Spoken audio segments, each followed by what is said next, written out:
हाँ, हेलो बच्चों, नमस्ते। हाँ, कल जो हमने अभी बीच में एक दो दिन पहले मैंने एक वीडियो भेजा था, जिसमें मैंने आपको इल्तुतमिश के प्रशासनिक सुधार बताए थे।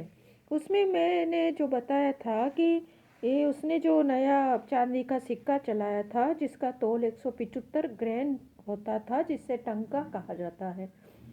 ये बड़ा सिक्का होता था और टंके के साथ साथ उसने छोटे सिक्के भी चलाए थे, क्योंकि हमें लेन देन में कभी कभी क्या हमेशा छोटे नोटों की भी ज़रूरत होती है। ऐसा तो है ही नहीं कि हम 2000 का नोट लेके ही मतलब बाज़ार में लेन देन करें। कभी 5 रुपये, 10 रुपये, 20 रुपये भी होते हैं।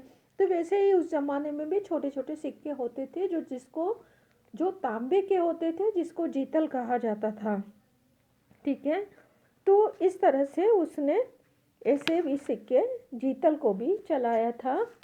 और जो इसे बताया है कि ऐसा प्रतीत होता है कि बाद के सुल्तान जो थे, सुल्तानों के टंकों के लिए एक नमूना था। ये एक तरह के ये सिक्के जो सिक्के थे, वो एक ऐसे उदाहरण थे। उन्हीं से ही आगे जाकर के शेरशाह सूरी ने आधुनिक रुपये का विकास किया। अभी जो रुपया हम बोलते हैं, वो शेरशाह सूरी ने नाम दिया रुपया, है ना।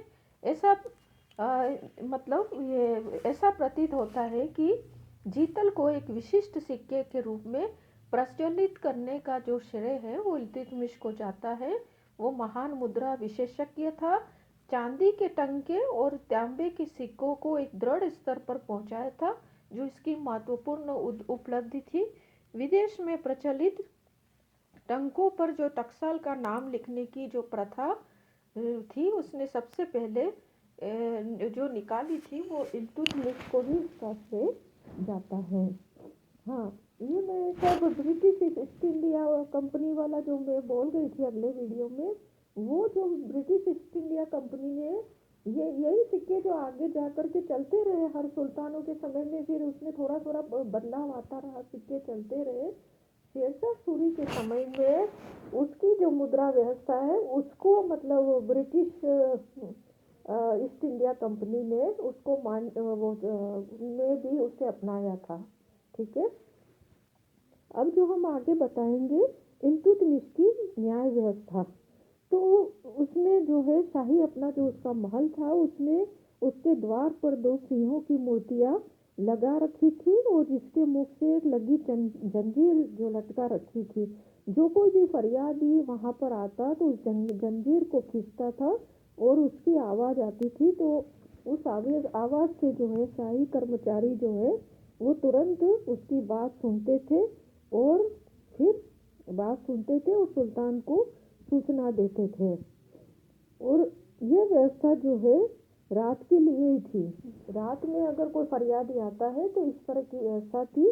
दिन में केवल लाल वस्त्र पहन करके अगर कोई आ जाता था, तो समझ लिया जाता था कि इस व्यक्ति को कुछ कष्ट है, तो फिर उसको सुल्तान के पास ले जाया जाता था। और सुल्तान के आदेशानुसार तुरंत ऐसे व्यक्तियों की फरियाद सुनी जाती थी। कि इसमें कोई संशय नहीं है कि इल्तुतमिश ने कितना मतलब न्याय व्यवस्था में कितना अच्छा सुधार किया था और कितना न्यायप्रिय सुल्तान था। अब है अगला जो है खलीफा में से मान्यता पत्र की प्राप्ति। ऐसा है कि इल्तुतमिश जो है ये मुस्लिम सुल्तान था, मुसलमान था जाति से। तो वो चाहता था कि भले मैं कितना भी अच्छा शासन चला लूँ, लेकिन मुझे मतलब जब तक मतलब बगदाद के खलीफा का मेरे पास कोई पत्र नहीं आता है और वो मुझे मान्यता नहीं देता है, तो इस्लामी जगत में मेरा कोई भी औचित्य नहीं है। इसलिए उसने दिल्ली से वहाँ पर बगदाद में खलीफा अल मुस्तनसिर बिल्लाह को मतलब खिलहत भेज करके दिल्ली सल्तनत को एक स्वतंत्र इस्लामी राज्य तथा इल्तुतमिश को उसका शासक स्वीकार करने की अनुमति मांगी थी, है ना। अगला हम पढ़ेंगे, अनुमति मांगी थी। अगला जो हम पढ़ेंगे, इल्तुतमिश की मतलब उत्तराधिकारियों की नियुक्ति। इल्तुतमिश ने अपने जीवन काल में देखा था कि उसके सभी बच्चे जो है लड़के हैं वो बड़े भोग विलास में डूबे हुए हैं, वो इतना अच्छा शासन नहीं चला सकते हैं। इसलिए उसने क्या है कि अपनी लड़की जो थी रज़िया सुल्तान, उसको अपना अगला उत्तराधिकारी नियुक्त किया था कि मेरे मरने के बाद मेरी योग्य पुत्री रज़िया है वो सिंहासन पर बैठेगी।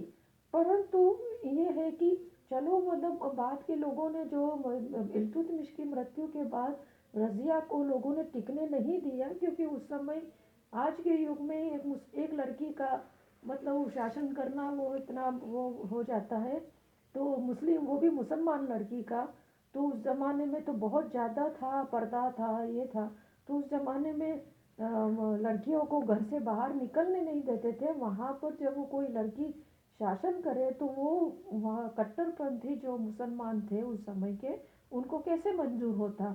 इसलिए भले उसको नहीं स्वीकार किया, लेकिन इल्तुतमिश ने अपनी पुत्री को अपना उत्तराधिकारी नियुक्त किया था। अब इल्तुतमिश का हम चरित्र चित्रण करेंगे, हम उसका मूल्यांकन करेंगे तो बड़ा वीर और साहसी और कुशल सैनिक था। उसमें मतलब उसका जो देखने में बड़ा सुंदर था, साहस था, बुद्धिमत्ता थी, दूरदर्शी था। जैसे कि हमने समय समय देखा है कि जलालुद्दीन मंगबरनी को कैसे उसने शांति से जवाब दे करके और उसे रवाना कर दिया, और इस तरह से देश को चंगेज खां के आक्रमण से बचाया। तो उसने जैसे मुद्रा व्यवस्था में सुधार किए हैं, सुधार किए थे। इसी तरह से जो इक्ता प्रथा लागू की थी, 40 गुलामों के दल जो तुर्कान चहलगानी का उसने निर्माण किया था। तो इस तरह से जो उपलब्धियां है वो इल्तुतमिश को ये बताते हैं, तो हमें मजबूर कर लेते हैं कि इल्तुतमिश जो है बहुत ही कुशल राजा था, बहुत ही कुशल और योग्य महत्वाकांक्षी राजा था। जिस तरह से उसने विद्रोह का दमन किया है एक एक जनों के, वो भी हमें देखने को मिलते हैं। तो कुल मिलाकर के वो है वो चरित्र में चरित्र चित्रण उसका जो करे तो वो लगभग पूर्ण है। अब जो है इल्तुतमिश के समय की हम कुछ इमारतें भी पढ़ लेते हैं। तो हम कुछ इमारत पढ़ लेते हैं। तो इसमें हमने चलो अगले वीडियो में बता देंगे। चलो ओके, धन्यवाद।